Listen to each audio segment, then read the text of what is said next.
o'clock. And the Hangout on Air is live. Good morning. Welcome. Happy Friday. Happy Friday. We have a very, very light crowd compared to normal this morning. So if anybody's watching and you want to get in live, I posted the link right in the Hangout feed on the page. So just join us. We've got lots of room, and you're more than welcome. Come on in. The water's fine. The water is amazing. So is the coffee.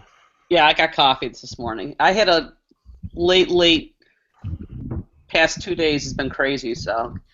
Actually, this whole week has been like that for me. I've been up late a lot. Well, one thing was I had a very old friend reach out to me, apparently who's been living not far at all from me here in California for many, many years.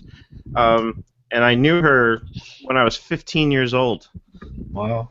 We both grew up on Long Island, and we dated for like a week one summer before we went away for the summer. So it was funny. She's married, I'm married, like it's, but it was funny while we met and had dinner, and her husband was texting her, asking her how her date was going. It was very funny. But she had to meet after work, so we met at like 8:30 at night at a restaurant here in Burbank, and just when you catch up with somebody that you haven't seen in that long, that you knew from when you were that young, you can talk for a while. I don't think I came home until about 11:30. And then, of course, I always have my little list of things to do before I go to sleep.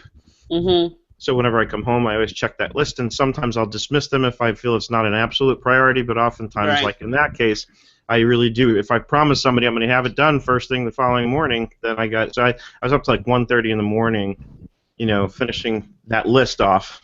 Mm-hmm. So, it was, and then last night I had I guess it was called Nan. Now it's called Woodard. See, I hate when people change names for things like this. When it's like a long time thing you've gotten so used to. Because now I don't even know what to call it. I'm just going to call it Nanwood. There you go. That's what I'm going to call it from now on. Nanwood. That's what that'll work. Nanwood or Wood Nan? No, Nanwood sounds better. I like Nanwood. That's what I'm calling it from now. Yeah. Nanwood. You have been renamed. I would call it Joe Wood, but that might have other implications. So. Yeah, we wouldn't want to do that. So before we get into the topic, and before we had anybody even in the Hangout besides Dennis and myself, Dennis was telling me about, what's his name again? Steve Dotto? Dotto, yeah. And Blab. So Joanne, tell me about Blab. What is Blab? What do you do with it? Why does it exist? Why do I care about it? Well, think of Blab as basically Google Hangouts per se, Brady Bunch style, and it connects directly with Twitter.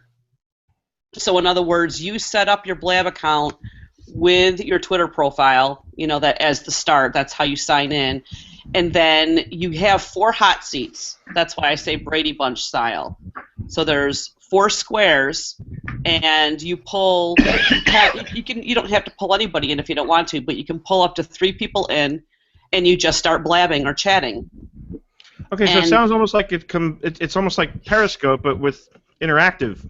Yeah, but the difference is that the streams stay live on your channel for a longer period of time. I'm not quite sure how long, but I know, like with Periscope, it disappears after 24 hours. Does it really? With Blab, it stays up. There are a lot of people that are starting to put together like shows, like people will have, similar to what you're doing here, they'll have topics and they'll have guests in, and then they promote it through using Twitter and other social networks that they're doing this Blab. And so what happens is that people come in and watch the Blab, the subscribers. They can be in the chat, and then if they want to, they can take a seat. They can request to come in if you have an open seat in your 4 Brady Bunch squares. So you can easily pull people in and have a conversation, and then have to ask a question. So it's really good for for your fan base engagement. If somebody wanted to come in live and ask you a question, they can request to sit, join a seat, ask their question. You can answer it, and then they can leave and go into the chat area. So I know I've been just a guest 2 times so far on other people's Blabs, and I had my own mainly just to practice and play around with it last week. But I know a friend of mine has been doing them religiously for probably about 3 weeks now. She's done like a blab a week, and it's really increased her Twitter following. So you have 4 people, including yourself. So you can have yourself and 3 others, and then people can drop off into the chat area. So if you wanted to, you can swap people out. Yeah, so in and out. All right, Joanne, get off my call for a minute. I want to bring, Sarah on so that she can talk or answer a question. Exactly. So you can rotate people in and out. So I like this. I like this as a possible because as it's probably no secret that I've been dying for a long time to find a better solution than Google Hangouts for Google Hangouts. Interestingly enough, though, I have to say this, and then we'll get into the topic of the day. It's interesting. We have 6 viewers, according to my readout, just watching. You all can come in live. You're welcome. I promise I won't embarrass you or hurt you or punch you. I might punch you, but you won't feel it because I'll just be destroying my monitor. So and now I made myself lose my train of thought. Squirrel. No. So before we get into the topic, I reformatted my hard drive last Saturday. Yeah, I think it was Saturday or Sunday. It's amazing to me how, because of how much of what I have and do is in the cloud, how easy it was to do the system recovery process. Yeah. And I'm talking about not doing a restore to a previous point. I'm talking about a full hard drive wipe and factory reset so it's like it was when I took it out of the store, although I didn't actually take this one out of the store. I ordered it through Lenovo directly. But I was amazed. Within a day, I had pretty much fully recovered, gotten Windows reinstalled and all my applications, the main ones. I mean, there's still little things like, it's funny how you forget. Like, I went to go take a screenshot, and I was like, oh, shit, I didn't install Snagit yet, But, again, because this is where it really becomes, it's a perfect example of how important it is, and I talk about this a lot, to be insanely organized, because I have, a system in Evernote. So all I'll just do is I pull in the 2 tags, reference and Snagit, and I know that's how I'm going to get reference information on Snagit. So that as quickly as I could type those 2 words, even though I bought the product like 2 years ago, in a second I had it up and I had my license information. So you just download the free trial and enter your license number and off you go. So and a lot of the stuff like that is like, and you know what else is funny? I survived most of this week without even reinstalling Microsoft Office, which made me realize how much I'm now doing in Google Docs and how little I'm actually using Microsoft Office. And I almost resisted the temptation to install Office, but I really had to download an attachment, for an Excel file. But even I didn't actually have to. I could have downloaded it without Windows recognizing what application it got used with, and then just dragged it over into a Google Drive folder and had it converted to Google Sheets. I could have easily done that. Yeah, I've been doing that a lot more since I purchased my MacBook Pro that I kind of use for my personal and some business stuff, is I've been purposely trying not to use anything in Office. I've been going up to Google just to try to eventually convert and get everything over to there. Well, and I've been working with a guy now for a couple months on a project in Xero. And it's been a mess. He has a lot of bank accounts and a lot of credit card accounts, and we're going back, for the whole year of 2015, and the bank feeds only go back like 90 days, depending on the bank. Some will go like 180, but most only go 90. Yeah. So we're having to manually import the history from like January through May or whatever it was by the time we had set up the bank feeds. And, so it's been a heck of a process trying to get that sort of starting point, get everything kind of entered, the right starting balance, and I learned a ton about Xero. I probably should go just take their certification test at this point, because I'm sure I know every nook and cranny of it after this experience specifically. Like, I didn't know they had a whole conversion balances thing, and I think that gets created when you migrate from QuickBooks or something else. So, because I was running reports from the balance sheet, and it had these opening balances, but I couldn't drill in to see where they were coming from. There was no journal. I expected to see some kind of a journal entry, and that's also a sign of how, for years and years and years of using QuickBooks, how our minds have been trained to have certain expectations about how the software behaves. And that's why I like to say to people, if you're going to, start using a different product like Xero, then you really have to sort of set aside everything you think you know about how an accounting application should work, so that you can have an open mind for a new experience, because it's just different. And when you start to understand why it does what it does and how it does it, it starts to make sense. Yeah, I was going to ask you about that because interesting. I had a conversation with another colleague offline about Zero, and because I took some of their webinar things to try to get more accustomed to it because I don't currently have anybody on Zero, but I wanted to play around with it so I could learn the product to see if it would be a better option for some of my clients.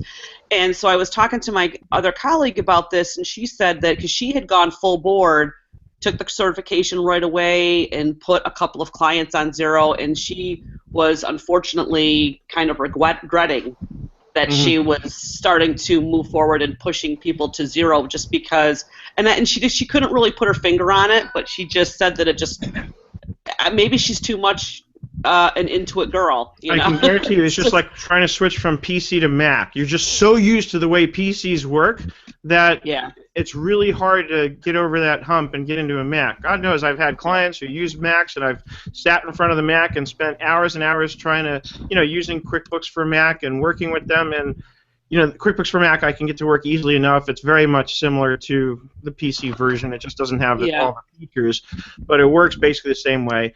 But then I start trying to export reports into Excel and trying to work my magic in Excel, and things just don't work the way I'm used to. And I know that it still does all the things that I'm used to it doing in a PC. I just don't know how to make it work. Like with my PC, I know the keyboard shortcuts. At the speed of thought, I can make something happen because I just bang it out on the keyboard. I never touch the mouse. So one thing I found about Zero is that the reports aren't nearly as good as they are in QuickBooks. No, they're not. Especially there's no customized report area really. And also trying to find out specific information about specific customers is kind of dicey sometimes. I have to export it to Excel or.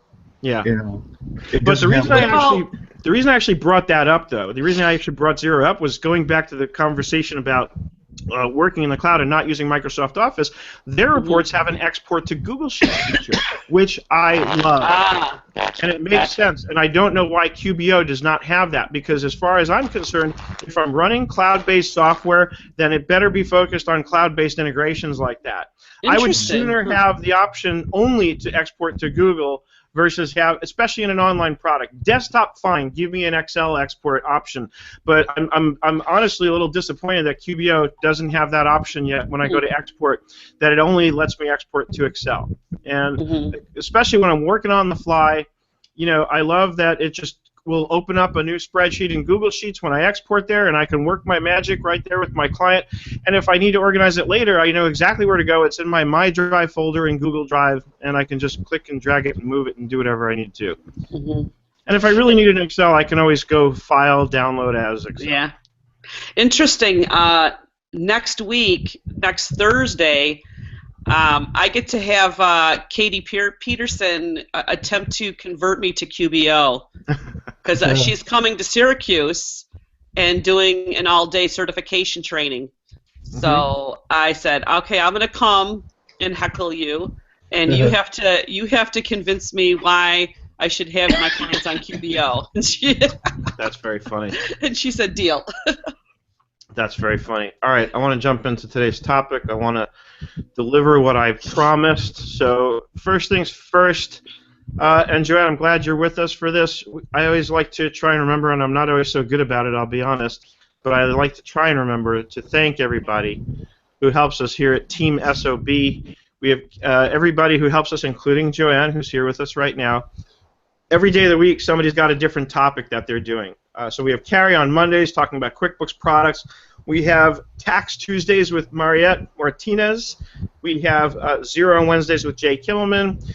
Billy Ann, who's often here with us today, is Thursdays with QBO and QB. And, of course, the lovely Joanne Del Balso, all things accounting. So thank you, Team SOB, for all that you do for us, for helping us, and just doing anything at all for us. Because I know the compensation really makes it worth your while. Yeah, I'm ready to retire. You know what? We're going to give you guys an increase. Nice. Based on a percentage of the current compensation. There we go. Sweet. What's 25% times 0? I know. Wait a minute. I don't know. Let me put that in QBO and figure that out for you. So thank you guys and girls. Actually, guy and girls. Guy and girls. For helping us out. Real quick, courses on School of Bookkeeping. We're still rolling out course 21. I want to show you guys where this is at because I look at this and I'm kind of overwhelmed by how many lessons we've got on here. You know, it starts out, section 1 is just the overview of practice management, power pricing, how to set your rates, and it goes into a detailed financial model that explains to you how to kind of build or restructure your business from the ground up by looking at, you know, everything that there is to look at from the beginning, almost as though you were starting a new business. And for those who are starting a new business, you're in the perfect place. And it's Google Sheets based, where you're going to build a financial model that's going to look at all your different streams of revenue, how many customers you can expect to get within each. How you can plan on growing that each month, how many more customers you'll acquire, you know, and so you build your model for your own business, and then back of that is what really happens, which is that as a result of that process, now you've learned how to do it for yourself, now you can go offer that as a service to others. So, you know, that's we get into projection, you know, very specific stuff, projecting direct labor and expenses. We have 2 parts on that, and then we get into section 2, which is marketing and branding, how to get new clients. Right, and so what we've got on that, I've got the overview, we talk about your blog, we talk about social media as an overview, and then we get into Twitter, Facebook, LinkedIn, and YouTube. And the YouTube video, by the way, it's different than what you might expect, I think. I actually go into my Nerd Enterprises YouTube channel because I have a lot of history and a lot of videos with a lot of statistics, and I actually in this video show you all the analytics that YouTube offers you. And you know, of course, the message there is how useful that information is. And I talk a lot about how companies spend millions of dollars to get that kind of feedback that you can get for free as a result of just consistently adding content on YouTube and then looking at those analytics. And much more to come. I recorded a whole bunch of content last weekend, which will get edited this weekend, which will get rolled out next week. So we have a lot going on here at schoolofbookkeeping.com. Awesome. That's an amazing. That's amazing. His lineup there, all those videos. Wow. Thank you. And Yeah. the LinkedIn one, by the way, has what I believe is a very unique approach that people don't think about in terms of how you can use LinkedIn to network and grow your business. So that's another one that I'm sort of particularly proud of. It's not the usual stuff that you hear every time you read a blog post or watch a video about how to use LinkedIn. You know, I think I can honestly say that there's some unique stuff in there. Awesome. /blog. Of course, you'll see the lessons that come out as they come out for each of the courses. Of course, the paid ones, if you're not an enrolled scholar, you'll get a message warning you that you've got to log in or subscribe. But then you'll see things like this, how to fix dates in Microsoft Excel. This was a really fun video that I did because somebody was having a problem. She was actually using 2 of our products, PDF to Excel, and I think it was Bill.com or something like that. But the export from PDF to Excel, or I forget, no, you know what? I think I'm confusing 2 different videos. Bottom line, she had an export that she had in Excel, and the dates were coming out with the wrong year because she was going into. That's what it was. She was using PDF to Excel, and the bank statement that she was converting, the date format only included the month and day. It didn't include the year. And she was doing last year, but when it went to Excel, everything defaulted to this year. So this video shows you in about 60 seconds how you can easily fix that and convert this year to last year in the range of dates. So that was fun. And then here we are with our Hangout. Let's check the peanut gallery. Nope, everyone's quiet today. So now let's talk about our topic. I've been using Trello, by the way, again. Notice you recognize the Trello background image? I missed that background. I'm telling you. It'll be back. It'll be back. I love that. I love that when I found that Ray-Bans thing, and then Eric immediately put that on there, and I'm like, yes. It's hysterical. It's hysterical. All right, so quick background on. I mean, I already planned on doing like a sneak preview of what I'm doing at QuickBooks Connect, which means it's probably appropriate to bring up the website for QuickBooks Connect. So let's do that. Bring that back over here. I'm going to close my calendar and my email. I don't need my website. I'll shut Trello. You see how ADD I get with all these tabs? Alrighty then. So QuickBooks Connect, QBC VIP Speak is your promo code to get $50 off if you haven't registered yet. It's coming up like in a minute. A week from Sunday, I will be flying up to San Jose. I can't express how excited I am. And I love planning these kinds of things the way I've got this plan, where I'm flying in nice and early. I'll be in San Jose by a little after noon, and it's so nice being being where I am, because it's like a 1-hour flight up to San Jose or something like that, and from the airport I'll be in my hotel, within just maybe an hour of when I land or something like that. So I love nice, easy trips like this. By the way, all of y'all who aren't actually actively speaking, I'm going to mute you. Feel free to unmute when and if you feel the need to chime in and say something, and you are always welcome to feel the need to chime in and say something. The more you can interrupt me, the better. Otherwise, I just go on and on. I think I speak in run-on sentences. That's how I speak. You do. So, I've been at meetings where people have commented on the fact that I can talk for 5 minutes without taking a single breath. I don't even know how I do it. Maybe it's the caffeine. So QuickBooks Connect, and of course, if you haven't already joined our Slack team, you can request to join. If you want to join our Slack team, let me know and I'll send you the invite. It's slowly starting to build. We have 136 people in here, but I'm confident that as we get closer to the conference, this is going to start lighting up. It's just such a perfect platform to connect and speak with people on. And we've got all the different... Go ahead. Oops. Joanne? I lost you there. You kind of... Oh, sorry. I'm just saying I'm really starting to try to get used to the whole Slack thing. This is totally new to me. Very interesting. It's new to me too, but I've what's the right word? I dove in deep with this very quickly. I take that back. I originally looked at it months ago and I didn't get it, and I was like, I kind of dismissed it. And then I looked at it again, and all of a sudden I just jumped on it. I was like, oh, now it just clicked for me, and I was like, oh my God, this is amazing. Yeah. It's just an amazing communications tool. And the best thing about it is, as you create these teams, which are based on people that you may be working with on a particular project, or I have my internal Nerd Enterprises team where I have my bookkeepers and virtual assistants that help me out with things, all in there, so we can easily have the conversation. And what I love about it is there's no spam in there, right? If we're dealing with things by just trying to email back and forth, then everything's going through my inbox where there's a ton of spam. So this is a complete spam-free zone. And that was one of the things that occurred to me. Like, every message on here is a message that I actually care about, right? So I love that idea of starting to think in terms of how to get Slack built out in a way that it kind of replaces my email inbox as much as possible for business communication purposes.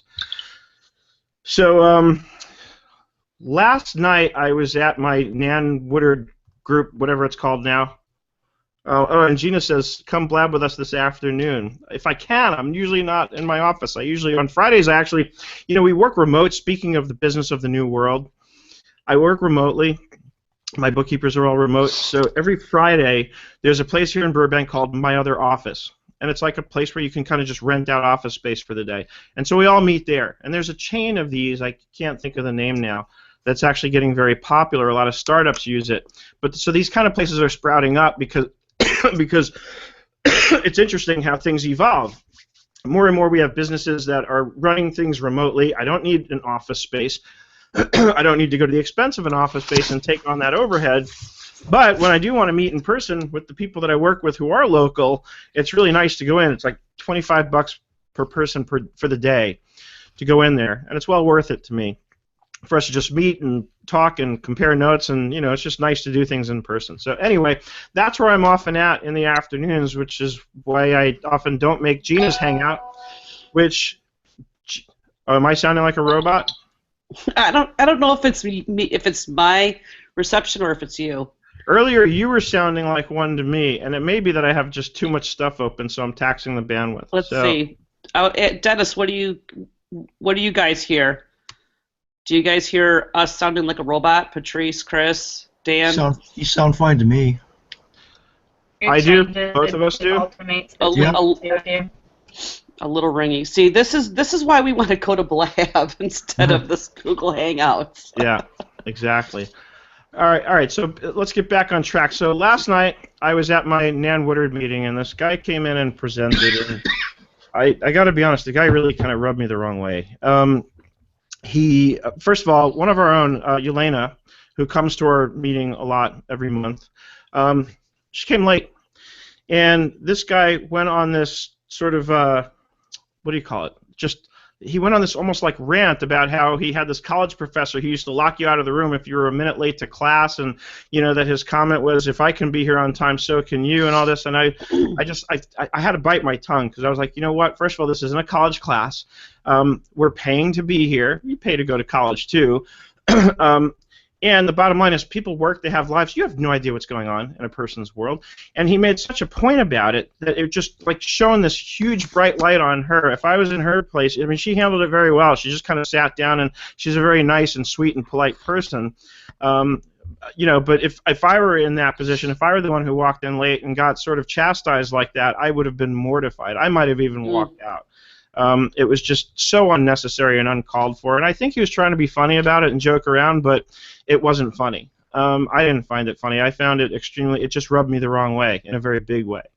Then we got into some of the content, and he asked a question, which I answered, and he responded to me in a manner that I felt was extremely disrespectful, and what's more is his answer was wrong, and I'm going to prove that as I do this demonstration in QuickBooks, while at the same time recording it in Camtasia and showing you what that looks like and how that works. And so that's why I came up with the sample retail. The question was, when I'm doing a summary-based system in QuickBooks, let's say I have a POS system, but it doesn't import into QuickBooks, and I need to record sort of the daily sales summary, right? The question is, how do I enter that if it's not being imported or otherwise pulled in somehow? And, my answer was, you have to do it with an invoice so that you can break down the payment methods between American Express, Visa, MasterCard, cash, and checks. A sales receipt doesn't work because it only allows you one payment method.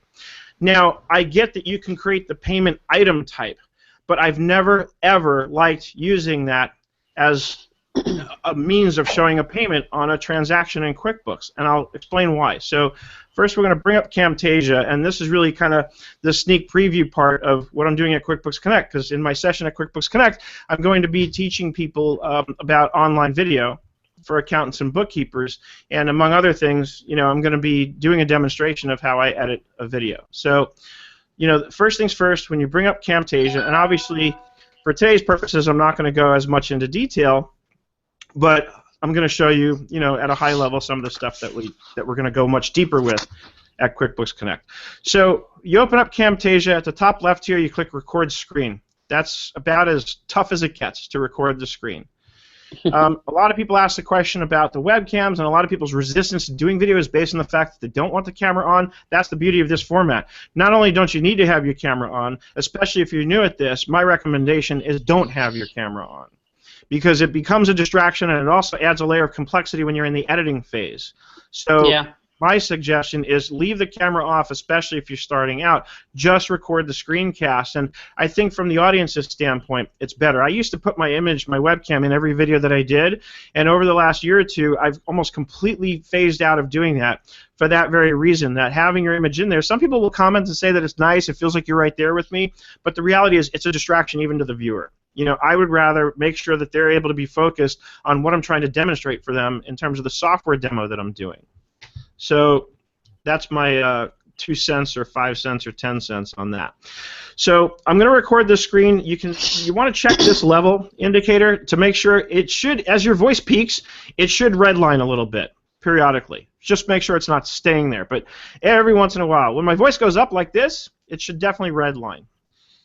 And what's happening now, because I'm using, I've got my mic running both through the Google Hangouts and Camtasia, it's sort of, you might notice, I don't know how easy it is to see on your screens, but it's sort of auto-adjusting. So as I increase the input level and I talk really loud like this, it adjusts downward. So just so you know. Also, the mic I'm using is the Yeti Blue. A lot of people ask me about the equipment. And the Yeti Blue has a gain feature. It's got knobs. That's what I like about my mic. It has knobs. And little dials that you can turn, and one of them is the gain, and that refers to how much it sort of picks up your volume and voice beyond whatever sort of octave it's on from the get-go. Anyway, that was a long way to go to show you how to click this button right here that says record. That's how you record a video in Camtasia. It's really, really difficult. Just click the little red button that actually says record. And then it's going to give me a countdown. You can turn that off if you want, I also always wait about 3 seconds after the countdown because that gives me a blank spot on the audio track when I'm editing that gives me sort of room to breathe and play with when I go to the editing part. So now we're going to do a video on how to manage a retail business in QuickBooks. Obviously, high-level overview type stuff. I've already gone to the trouble of recording some stuff. When it comes to reports, and I always do this for my own companies and with clients, I like to create the memorized report list, or use the memorized report list, I should say. I pin it to the menu up here by simply, while it's open, you click View, and you add it to the menu. That was another thing. The guy last night showed that as if it was like some earth-shattering piece of information. Like, duh, I've been doing that for about 60 years.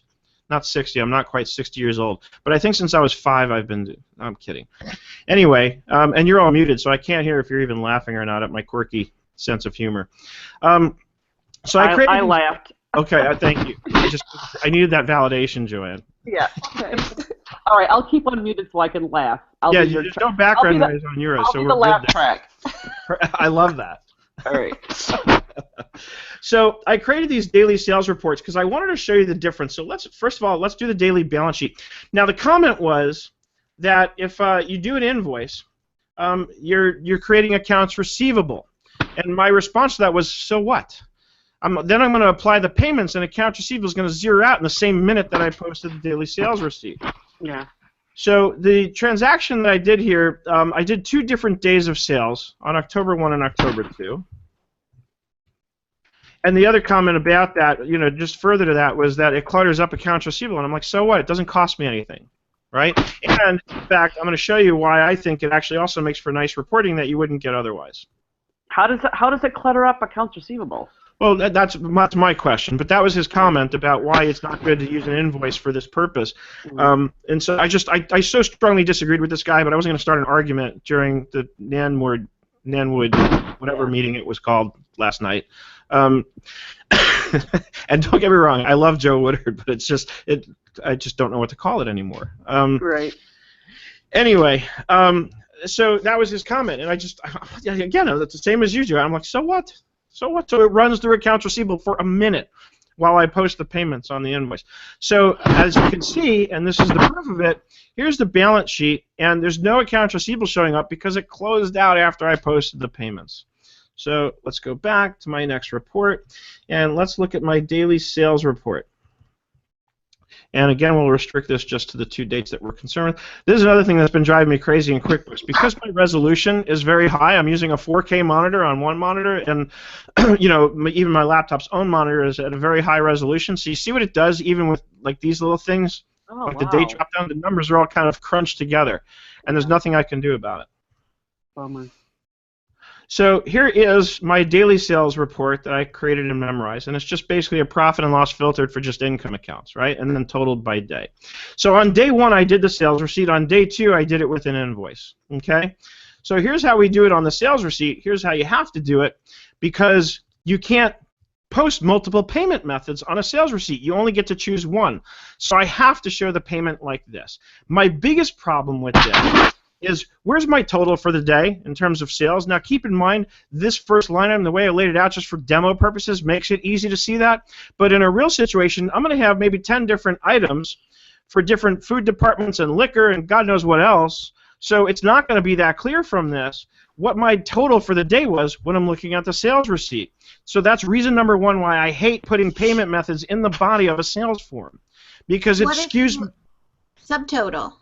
I was going to say that you can do the subtotal, but it's still not the same. It just bugs me, and maybe this is my own stuff, that in the total down here, where I'm normally trained to look for the total for the transaction, it's going to be 0. Okay.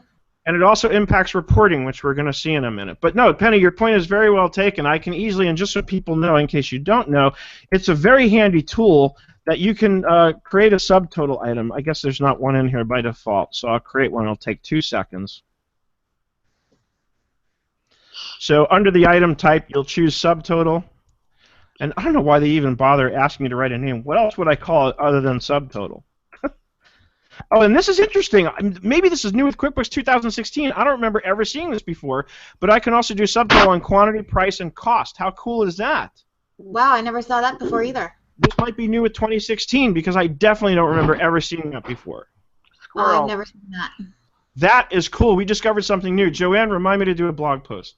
Blog post.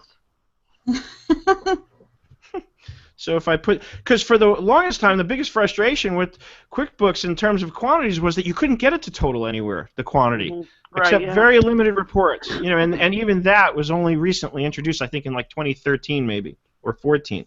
So that's really cool. That's really good to know. We got a bonus tip today. So meanwhile, yes, going back to Penny's comment, I could do the subtotal, and that would certainly show me what the daily total was. But again, and as I say, and because I changed the quantity to 5, now my total is 20,000. Let's go back to 1. Again, my eyes are trained to look at this number, and I like having it there in terms of where's my total for the transaction for the day, right? And so having these negative amounts in here just skews it. But again, and like I said earlier, that may be my stuff. You may not care. It may be fine with you. So now let's take a look at, but here's one thing I wanted to show. That's right, before I go on. One of the things I frequently like to look at is a transaction history.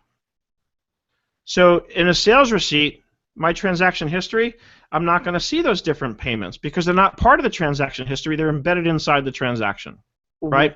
So that's problem number 2 that I have with it. And I'll show you the difference between the invoice now. So let's go back to, no, go away.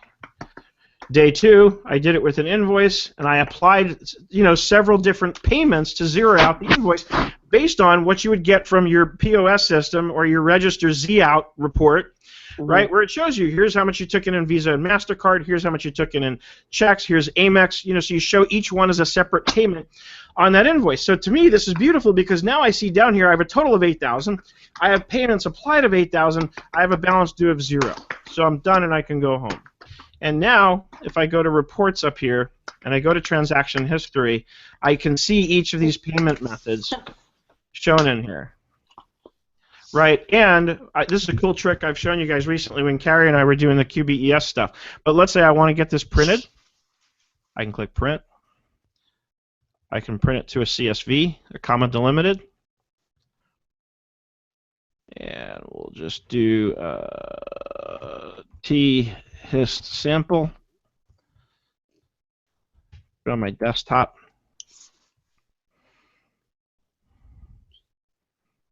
And it's probably going to take a minute. I have one client that enters their own daily receipts, and they use the invoice, but they put the payments inside the invoice so that it zeroes out. So if they're going to do that, they might as well just do a sales receipt. Then I would agree with the guy who gave the demo last night. Why bother with an invoice then? Yeah, well, that's just because whoever set it up for them before did it that used an invoice, yeah. Right. But it did it because they don't really have any receivables anyways. They just have one customer account that says daily recap. It is the customer, and then they, because there's really never been any issue, because what they like to do is they like to be able to go to make the payment and be able to match up the, the cash that went into the cash and the checks, so they set up the payments for cash, then checks, then all the different credit cards, and they make sure they pull it in as a deposit the way it clears on their bank statement. But that's what I'm doing here by recording separate payments on the invoice. Right, I guess she thinks that it's faster for her because she just likes doing it in the one step because she has the information right there. Just doing it is subtraction. definitely faster because you're going to pull up the items while you're recording that sales receipt. Otherwise, my way, you have to record 3 or 4 separate payments on the invoice. But I still think this is cleaner. And look what you get here. So now I have a quick report that I printed to that comma delimited file, which when I pull it up shows me here's my invoice total for 8,000, and here's how it gets paid off. I have 2,000. Now it'd be nice if I could have the payment method in here to show me which was which. But again, that information is still here, and I can get to it. But I just think this is a much cleaner way to do it. And now let's look at some of the other reports that I created. And there's kind of one key report to this that's really important.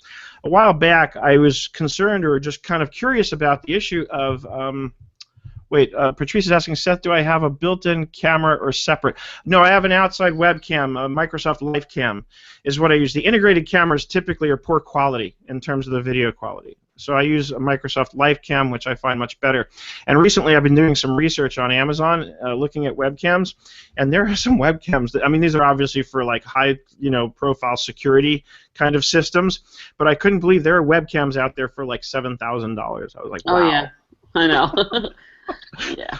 I was like, I hope, my big thing this year was that I posted on Facebook that I finally reached a level where I could afford to spend $100 on a garbage can, right? One of those automatic infrared garbage cans where you move it over and it opens automatically. I wrote a whole post about how exciting that was.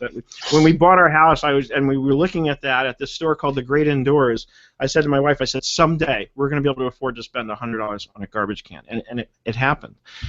So now my next sort of landmark like that is going to be when I can afford to spend $7,000 on a webcam. So we'll see. If in a few years you see me post that I've now bought a $7,000 webcam, you'll remember this day. I will fly out and slap you across the face if you spend $7,000 on a webcam. I think you can find much better things to purchase with $7,000. Yep.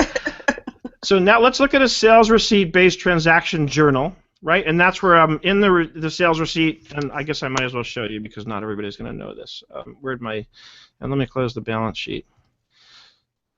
No. So how do I do this? Well, I can actually go back to the original sales receipt to show you right from here. So I double-click it under Reports, Transaction Journal, right? And that gives me the journal entry that sits behind the form. And so I get this, right? And notice what it does here. It shows me, based on the item, the different payment methods, right? Now, you might look at that and say, oh, that's cool. That's good information. I look at it and say, no, that's not good, because I'm getting payments included as part of the transaction. And in my mind, payments are a separate transaction. They shouldn't happen inside the same sales transaction. The sale is one transaction.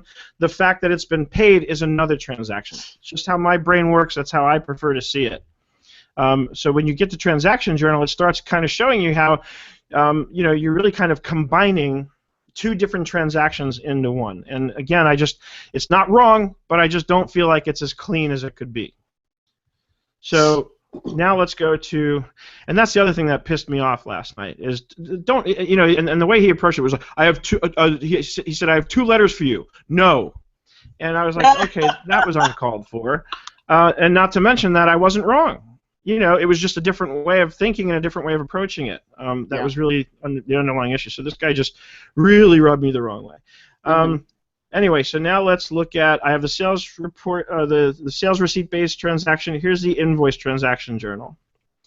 And what I love about this is the true debits and credits of the sales transaction. I'm debiting accounts receivable, and I'm crediting a sales account. And if I had it split up amongst different items for different food sales items and whatnot, I would see those all laid out here in the credits. But there's no payment methods in here. And to me, they don't belong here. Right, and over here I can see the item.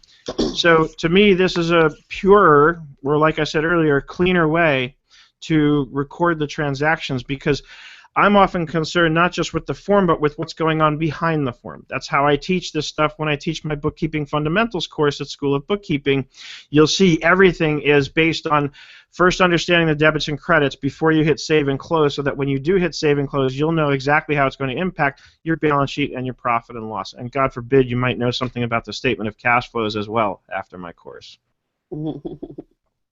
So those are kind of the primary reasons why I am a fan of using the invoice for a retail scenario versus using a sales receipt. I don't care that it runs through accounts receivable. It doesn't cost me anything extra to have it. And the other thing is, now let's look at, here's an income-based sales report, which is fine. This shows me my sales receipt and it shows me my invoice, right? But now when I do an AR-based sales report, in other words, I want to see sales that went through AR, what I can do, which I can't do on an income-based report, is one of the things that QuickBooks has, and I did a video on this a while back because this is what I was starting to get into a few minutes ago. I got interested in what was the logic behind when or why I could show the split detail on a transaction. And what I figured out after playing around and trying to research this was, when I'm running a report that's based on a balance sheet account, I can show the split detail. When I'm running a report that's based on an income statement account, I cannot show the split detail. So that gives me some distinct reporting advantages when I do choose to run my sales transactions through accounts receivable, such as what happens when you use an invoice and not a sales receipt. I can even start with a customer balance detail report and just start playing around with and tweaking that to get really cool information out of it. So again, for that reason, when it comes to using a sales receipt to record a daily sales summary on a retail concern, I'm out. I'd much rather do an invoice and spend the extra couple minutes, not even, maybe it's 60 seconds to record the different payment methods as payments on an invoice. I just think it's cleaner that way. Yeah. So now let's stop my recording, and you have keyboard shortcuts, or you can just hit the stop button. And that's cool. I went on for 15 minutes. And it gives you the preview and starts playing. I'm just going to hit save.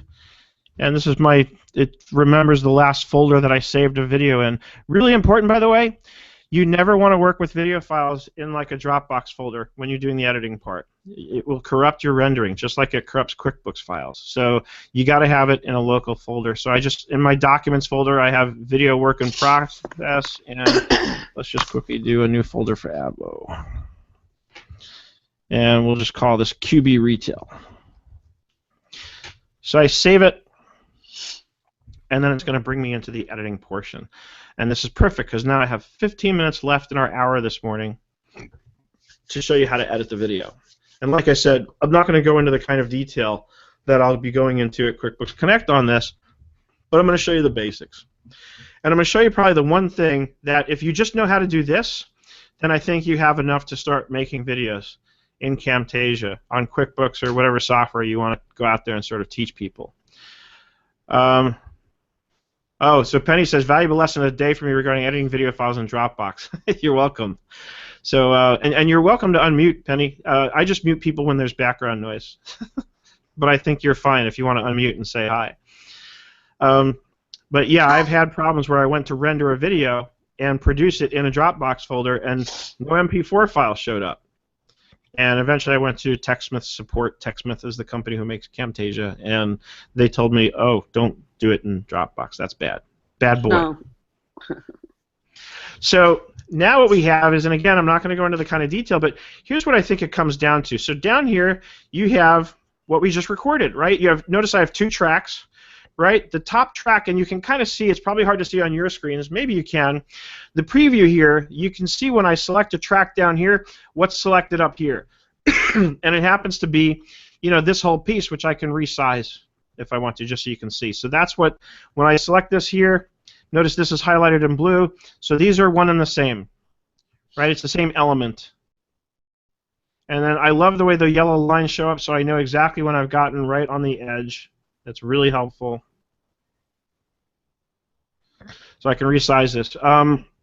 So now the one thing I'll show you when you're editing that I think is really important, and like I said, with this, if you can do this, then this is all you ever need to do in terms of editing a video, at least to get started. I shouldn't say all you ever need, but to get started, if you just know how to do this, then you can produce a very good professional video. And really what it comes down to, especially when the nature of what I'm doing is a software demonstration, is just using the zoom in and pan option. That's the whole key, is I just want to zoom in so people can see exactly what I'm showing them at a certain point in time. Remember that, Penny? We went over that when we did our one-on-one. Yes, and it was very helpful because I couldn't figure it out until you told me how to make it work. I tried. Yep. So that's what I'm going to show you all right now. Now, another thing I try to remember usually, notice I've got my sort of taskbar on the left. Most people have it on the bottom. I try to remember to auto-hide that, to change the properties while I'm recording so that it's because, again, it's another thing that can be distracting for viewers. So in a case like this, when I've forgotten to do it, that's the first thing I'll do is right from the beginning is I'll drag this upper left extreme down so that you're not seeing, look in the preview, you're now not seeing that sidebar. That's something newer that I've started to do because I find it like annoying when that's in the video. And sometimes just because I'm leaving out what's at the top, I can move up to make sure that, for example, I'm not cutting out the file menu. Where'd it go? It gets a little touchy when you're trying to get right on the edge there like that. But now we're going to go, and I'm going to just advance the video. Normally I actually play the video through in real time and I watch it and I look for points at which to stop and actually zoom in on something. So, for example, here, let me actually do it that way. Obviously, I won't have time to edit all 15 minutes worth of video, but I'm going to play it back.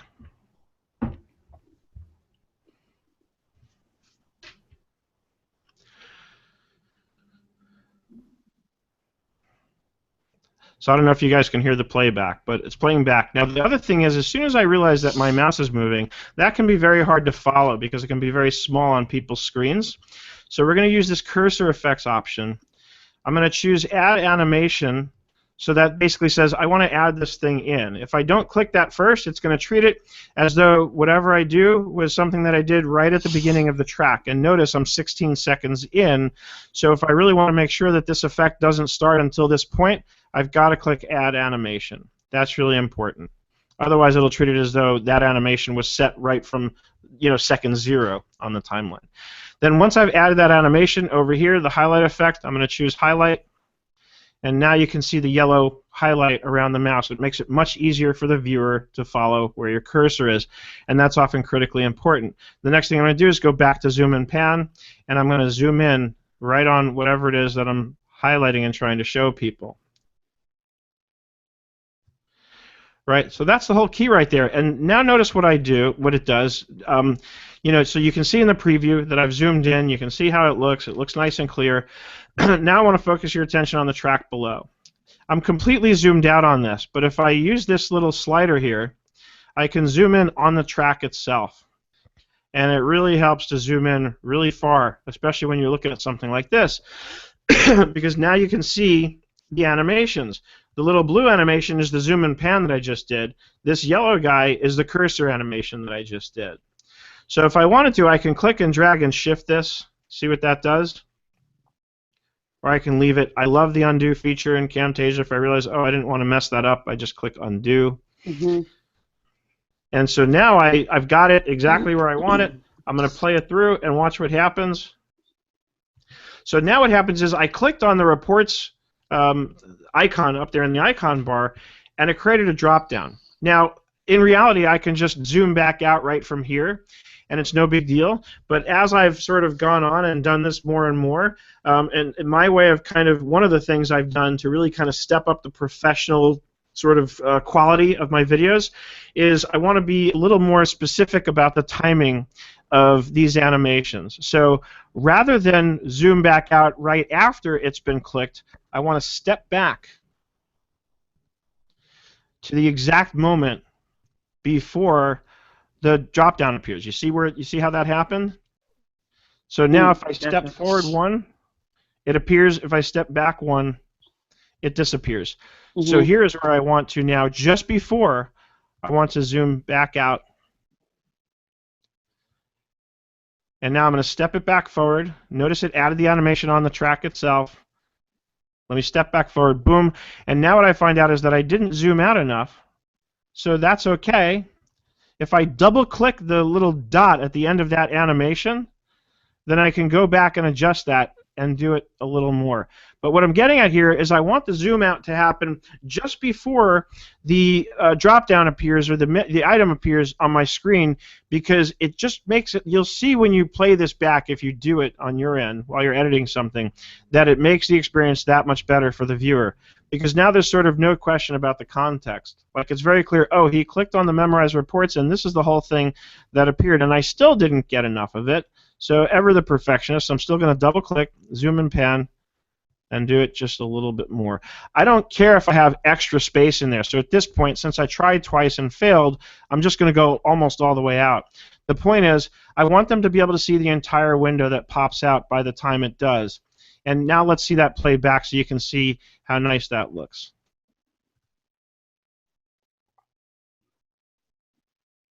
So you see how that is? Let's do that one more time. And this is what I do when I edit, especially anytime I add an animation of any kind, other than the cursor animation itself. I mean, that's pretty straightforward. I add it. I don't sort of, review that. But when I add these kind of animations, I'll play it back often, 2 or 3 times to make sure I'm happy with the outcome. So, like, one thing I don't like about what I just saw if you look down here at the track part of my screen, what happened was it zoomed in and then it zoomed right out. Yeah. Right? I don't like that. It's going to make my viewer dizzy. So I'm going to click on this animation and I'm going to back it up some. I at least want a separation in terms of that. So let's try that again. And I still want more of a separation, right? Because now I'm looking at it and trying to get into the mindset of the viewer who doesn't understand what I'm showing them, who may not have a clue what the memorized report list is, right?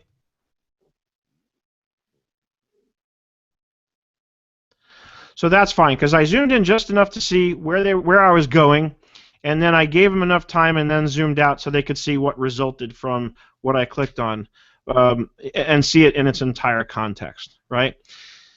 And then at this point, I can play it back for a couple more seconds, and then this is one of my favorite commands, back over here, this is kind of like your reset. So you click that, and it just resets to showing 100% of whatever was on your screen.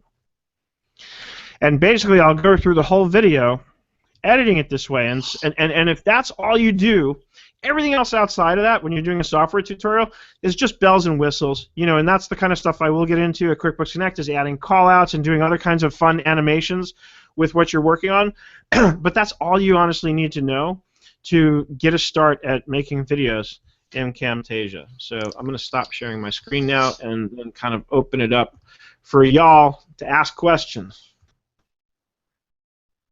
My only comment, I used to, when I was doing my videos on my PC laptop, I was using Camtasia.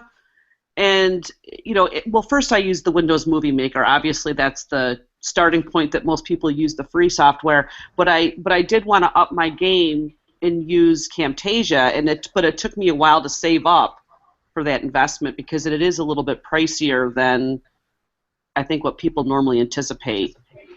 Yeah, I mean, I guess that's obviously going to vary from person to person in terms of where you're at. Like for me, by the time I went to buy Camtasia, and I guess because I had built up enough of a practice where I was making enough money that I think, what is it, $300? Yeah. To me, it was a drop in the bucket to spend that on a product that I knew was going to bring me back such a return, and I can promise anyone that it has, that it's worth the money. But you raise a very good point, because not everybody's in a place where they can afford to spend $300, especially if they're starting out. So do a Google search for free screencasting software, and there's a lot of stuff out there that you can get and use for free. It won't have all of the advanced features that Camtasia has in terms of the editing part, but you'll certainly be able to get a recording done and do some light editing at the very least. The other thing is you can edit the video once it's in YouTube. YouTube also has some built-in editing features that you can take advantage of, and of course that's free. So if nothing else, use I think ScreenFlow has a free version. What is it? Jing is TechSmith's free screencasting? Jing, yeah, and version? I think that Screencast-O-Matic has one too. But that actually does a picture-in-picture, but I think it has their little branding on it or whatever. But you can you're limited to 15 minutes. But what's interesting though is that did you know that the Mac version of Camtasia is only like $99? I think I did know that. And the Mac version stinks. See, I heard otherwise. I heard the Mac version is better than PC. Really? No, I downloaded it and I used it and I hated it. And because I've been doing all of my videos on my Mac using just iMovie, and I am in love with iMovie. Yeah, I tried it because Seth, that was the one thing that because I invested to do the Camtasia, but I just really didn't. I really wanted to move forward with doing it on my Mac, and I went to buy Mac, and I was so excited. I'm like, it's only $100 more. I'll buy it and I'll use it. But I didn't. I just tried the trial, and I didn't like it. Yeah, but you know what? I just remembered something. If you're on the Mac, then you definitely want to be using ScreenFlow. Yes. ScreenFlow is awesome. And when I looked at ScreenFlow, I wanted to switch from Camtasia to ScreenFlow. It just looked very cool, but it's not available for PC. So and that's for the picture-in-picture, you mean, right? It's for everything, for the screencasting. Let me Google it real quick. ScreenFlow for Mac. What's interesting is in the search it's coming up with ScreenFlow for PC. So it's, I guess Telestream is the company who makes it. I'll share my screen again. Boop. Boop, boop, boop. Actually, I love going to the image search on something like this, so you can kind of get a sense of what the edit bay looks like. It's a lot like Camtasia, but to me this just looks gorgeous, and it looks like it's got a very rich kind of media center here where you can store all your clips and things that you might want to add in. So I just from the user interface perspective, I love what I see here. Now I'm curious though, ScreenFlow for PC. What's probably going to happen, I think I may have done this before, is that it's gonna find results that tell me that it's not available for PC. Let's see. Wait. No. So that's a full editing and picture screen. Because I'm telling you, I'm in love with iMac, but I don't do a lot of the screen capture.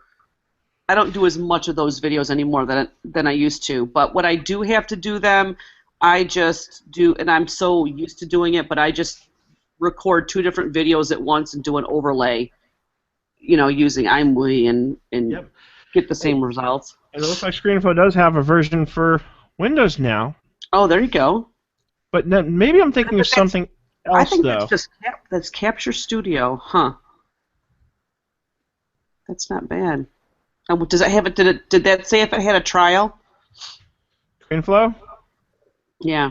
They usually do, because it has a download separate from a buy now. So you probably have a trial that'll just it'll either limit you in terms of time or features. Yeah, I'll have to see if I can find that on the Mac to see if there's a trial, just to see what it is. So what's cool is this is what I love about our Abo group. Watch Squirrel. This. No, I'm not getting off topic here, actually. That's what you said you're teaching this Camtasia class at QuickBooks Connect? I am. So what day is that? Hold that thought for just 1 second. Oops, sorry, Richard. I want to search the Abo group for Screencast because somebody mentioned a product, and now I want to say it's maybe something different from ScreenFlow.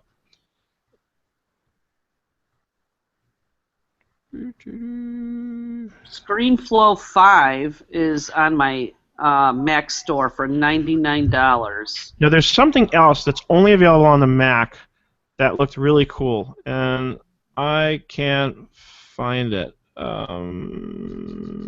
Maybe unless it was ScreenFlow, but I don't think so because I distinctly remember, and this is only maybe a few weeks ago. It doesn't look like there's a trial on here. I'm looking though. Funny. Telestream, you said, was the company, Seth? Yeah, for is ScreenFlow. Yeah. But again, I don't think that's the solution I'm thinking of. There was another one that looked really cool that was definitely only available for Mac because I remember I spent like a half hour. Seeing if there was a PC version. Yeah. Yeah, and it's not coming up on a search. Oftentimes, the search on the Facebook group is really good. Would it been in the in that other group, in the techie group, maybe? No, it was definitely here. It was definitely here because this is really the only group I spend any time in because it's the only one I have time for.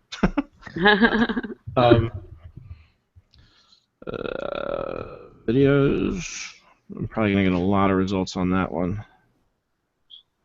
Yep. How do you successfully produce content and manage clients? Anyway, so now let's go back to Penny's question. So here's QuickBooks Connect's website, and if you go to Agenda, I think they stuck me on the last day in the morning. I think I'm on day 3. Yep. So I'm on day 3, which is Wednesday at 8:30 a.m. So you got to get up early to learn how to make videos. Oh, I don't know. That's the day after the concert, right? No, the concert's the last day, isn't it? I don't know. I think the concert's on Tuesday. Really? Yeah. The last day gets over early so that people can drive home, get to the airport and stuff. Look at the agenda. I'm on the agenda. Oh, does it say? Does it say when the concert is? Yeah, it looks 5:30 p.m. on Tuesday. Reception and evening celebrations. That's a little vague. I'm not sure. You know what? I remember Stacy saying that like all the main stage speakers are going to be on Tuesday, so I think that is where everything happens. So, oh well. So nobody's going to come to my session. Everybody's going to be leaving already. Aww. That's not true. So who else that's in here is going to be there? Because I'm coming in from New York. I'm going to be there. I'm excited. I'm going to be there. I'm going to be there. Who else? Patrice, you guys, Chris. A lot of people from Abo are going to be there, actually. I'm excited. Me too. We should have like a stamp. You should get like a stamp to stamp Abo hands. We have stickers. We have stickers. Oh, there you go. There you go. Perfect. We're gonna have Eric put it on the Abo group yesterday. Awesome. Yeah, everybody's gonna get stickers. Proud member, Abo, schoolbookkeeping.com. You know, all that. Awesome. Are we gonna have our own party? Yeah. It's hard for me to coordinate that stuff because I have so much other stuff going on while I'm there with the whole Intuit VIP thing. Because I'm there through Friday actually. Because after the conference is over on Wednesday, we have the Intuit VIP thing on Thursday. So we're there one more night, and then I fly back on Friday. Mm. I'm actually staying in Cali for like a week to visit. What are you gonna do? Well, I'm visiting family. I have family in like the San Francisco area, so they're gonna come and pick me up in San Jose on Thursday, and I'm gonna hang out. And I'm gonna hang out another week. So yeah. Very cool. So that's it. I hope you guys enjoyed that little demo of Camtasia and how Awesome. it works. You know, that was the one thing inside of Camtasia I just for some reason that zoom and pan takes a while to get used to. Yeah. I struggled with it at first. It really is like a little finesse to. It's not easy to do until you actually practice it a few times. Yeah. But once you get it down, it's easy. Yep. I couldn't figure out that you had to add the animation and then you had to add it again at the end. So I was adding it and then I couldn't figure out why it wouldn't stop or how to make it go back to the way that it was. That was my problem. Right, and actually the zoom and pan, whenever you make a change on that particular property, it automatically adds a new animation just for that. It just assumes that you want a new animation. But the reset thing is the tricky one that if you don't know that that's there, that's where it gets to be a pain because you're trying to manually reset it to all the borders, and that can be time consuming if you don't know that in one click you can make that happen. But anything else that you want to animate on the screen, like if you wanted to, you know, take the actual the screen itself that you recorded and let's say resize it or move it or turn it over or, you know, just do something fun or interesting, that's where you go to the visual properties section and add an animation there, and then you can make those kind of changes. I mean, there's so much that I'm going to cover in QuickBooks Connect because I have like 100 minutes to do it in. Well, a lot of it is also the presentation just generally about online video. It's almost like convincing people about why they need to do it. But still, I'll have a good amount of time to get into those sorts of things where you can get, you know, have fun with it, frankly, and make it interesting. But the trick is also to make it interesting without making your viewers nauseous. If things move too much or too fast, like that's why I showed you how to make sure you separate the zoom in and the zoom out. If you do it too quickly, you're going to make your viewers nauseous. They're going to, you know, they're going to need Dramamine while they watch the video. Don't need that. Definitely not. So anyway, that is my story, and I'm sticking to it. I'm sticking to it. Awesome sauce. And let's see, I'm going back to the chat here. Patrice said, very cool. I always wondered how you got the yellow dot, the highlight on the cursor. What if you run into problems or something goes wrong in the software or you forgot something? Do you redo the whole video? She says, Tuesday, I'm coming Tuesday. Seth, where will you be on Tuesday? So the quick answer is yes, you can actually split the timeline up, record another segment if you need to, and then you just kind of edit it in, and there's different sort of effects that you can put in to transition from what you had to edit in to make it smooth. So again, there's all this kind of stuff. My thing lately I've been sort of using as a comparison to all this is what happens is eventually, you know, there's a lot of little tools that you can learn to use that are in this sort of Camtasia toolbox. So I compare it to like martial arts, you know, where you can learn all these different moves, and then it's a matter of combining them in a way that creates a fluid kind of result, you know, like waka. Pow. That's my story. I'm sticking to it. So that's it, folks. Gina's hangout is going to be at 2:30, or is she doing a blab instead? Because It's a blab. So she's doing a blab instead of a hangout. Good for her. Yep, she put a link on I think Facebook, and she's been tweeting it out. So, yeah, I'll be hanging out. I'll be hanging out if I get my fish. She always has her hangout when I go get my fish dinner on Fridays. So I have to try to get my fish early enough so I can get there. So. So yeah, I'm at this point I'm proud of anyone who takes the steps to wean themselves off of Google Hangouts. Yeah, I'm not a fan anymore. No, I've become unfanned when it comes to Google Hangouts, but I still don't. I don't play with Blab because that might be the solution. But the one thing I don't want to sort of live without when it comes to this is the fact that outside of the people who are the immediate panelists, people can watch on the page and make comments and all that kind of stuff. So that you can have a bigger audience of people who may not want to be on the live panel. Maybe they're shy, but they want to still be able to participate. Yeah, and actually, I think because of the way, you know how when we're in here inside this group chat, Seth, that only we see this. And you would have to have another window open to be able to see who's talking on the Google side of things. Mm-hmm. On the page. Well, in Blab, you get to see everybody. Oh, so Blab, you have kind of a page like that too, where everybody can be in there chatting and watching? It basically looks like this, like you're looking at now with the chat on the right side, but the people who aren't in the Brady Bunch boxes all can chat. That on the right side. So that solves the whole problem. So instead of seeing like your 100 people watching and being over in the Google side posting answers and questions, everybody can comment on that right side. So it is. I think it's more engaging for the community. You can Definitely go sounds to like it. You can go to Gina's Slack channel and click on the link for that Steve Dotto one. Yeah, that's pretty cool. Yeah. Interesting. So I'll have to start playing with Blab more. Yeah, Blab's fun. Let me know. I'll come in and Blab with you. All right, cool. If you want to do a test one.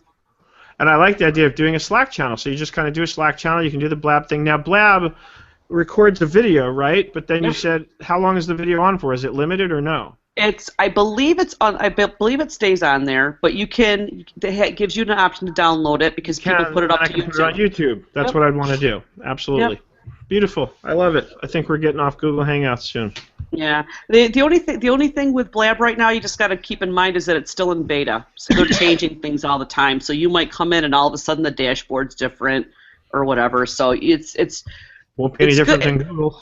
Yeah. It's good to get in. It's good to get in now because who knows how long it's going to be free. So if you get in now and get things set up, you may be grandfathered in. That's what everybody's saying.